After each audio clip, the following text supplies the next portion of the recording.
प्रेरणास्पद कथाएं YouTube channel पर मैं धनंजय जैन आप सभी का हार्दिक स्वागत करता हूं। छोटी सी कहानी डीजे की जुबानी। दोस्तों, विनय सवेरे सवेरे ऑफिस के टेंशन से अपनी पत्नी सुधा पर बरस पड़ा बिना कारण ही। तुमने आज ये काम नहीं किया, तुमने आज वो काम नहीं किया, तुमने चाय के अंदर बराबर शक्कर नहीं डाली, कुछ भी जो मुंह में आया वो बोलता गया। पत्नी सुधा चुपचाप सब कुछ उसने सुन लिया, बोली नहीं। विनय ऐसे ही झल्लाते हुए अपने ऑफिस पहुंचता है। ऑफिस में भी अपने नीचे के कर्मचारियों को बुरी तरह से डांटता रहता है, छोटी छोटी बात को लेकर। क्योंकि दोस्तों, क्रोध जो है वो हमेशा उतरता है अपने से नीचे वालों पर।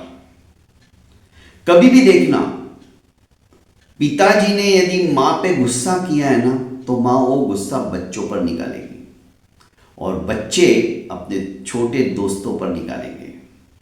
हमेशा गुस्सा इस तरह से पानी की तरह नीचे उतरता चला जाता है। जैसे पानी ढलान दिखती है और ढलान देखकर वो आगे की ओर बढ़ता चला जाता है पानी का स्रोत। ठीक इसी तरह से गुस्सा भी अपने से शक्तिमान के ऊपर हमें नहीं आएगा, निर्बल के ऊपर आता है। हम उसे अपना बल दिखाना चाहते हैं। ऑफिस के अंदर भी विनय बुरी तरह से झगड़ा कर रहा था। ऑफिस बंद हुए आधा घंटा हो चुका था। रामू आया और कहने लगा कि साहब, आपने अभी तक अपना काम समाप्त नहीं किया, सब लोग जा चुके हैं। आप अभी और बैठोगे या आपका ऑफिस का रूम भी मैं बंद करूं? विनय ने कहा नहीं नहीं, रहने दो, मैं भी जाने की तैयारी करता हूं, काफी समय हो गया है।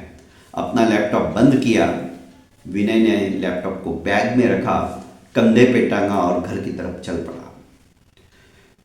घर पे आया, जब तक वो फ्रेश नहीं होता है तब तक सुधा उसके लिए गर्मा गर्म चाय और पकोड़े बनाकर लेके आ गई। मूंग के पकोड़े विनय को बहुत पसंद थे। जैसी चाय और पकोड़े को देखा तो विनय का गुस्सा अब तक शांत हो चुका था।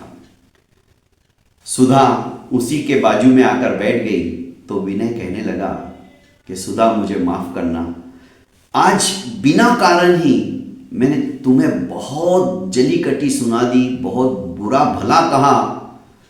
मुझे दिल से पश्चाताप हो रहा है, मुझे तुम्हारे साथ ऐसा बर्ताव नहीं करना चाहिए था।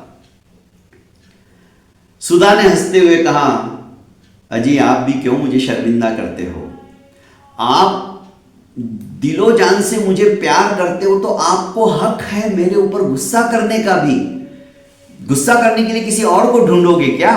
हंसते हंसते सुधा ने अपनी बात विनय से कह दी। विनय भी मुस्कुरा उठा पर कहने लगा कि सुधा, आज के बाद मैं इस क्रोध के ऊपर कंट्रोल करूंगा और बिना मतलब मैं कभी भी गुस्सा नहीं करूंगा।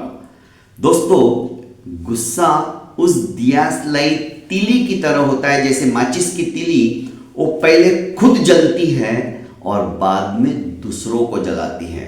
Anger begins in fully and ends in repentance. दोस्तों, गुस्सा कभी भी हमारे लिए हितकारक नहीं है, उससे हानि ही हानि होती है। आज सोचिए, सुधा यदि चुप नहीं रहती, सुधा भी अपना गुस्सा जो कि उसके ऊपर बिना कारण बिना मतलब के विनय किए जा रहा था, वो भी अपना खो देती, तो क्या होता? घर के अंदर महाभारत हो जाता। कभी भी एक गुस्सा कर रहा है तो सामने वाले कब तक बोलेगा, कब तक? आप चुप हो जाइए।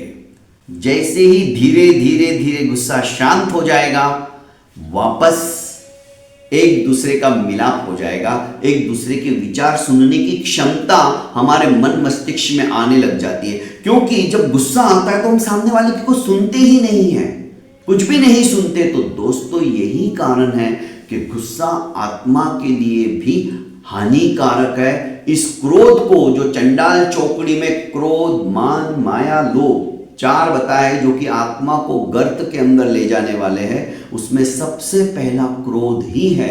इस क्रोध के ऊपर हमने यदि विजय प्राप्त कर ली ना, तो हमारा घर साक्षात स्वर्ग हो जाएगा। बहुत बहुत धन्यवाद दोस्तों। प्रेरणास्पद कथाएं यूट्यूब चैनल को लाइक कीजिए, सब्सक्राइब कीजिए और ज़्यादा से ज़्यादा अपनों को शेयर कीजिए। प्रणाम।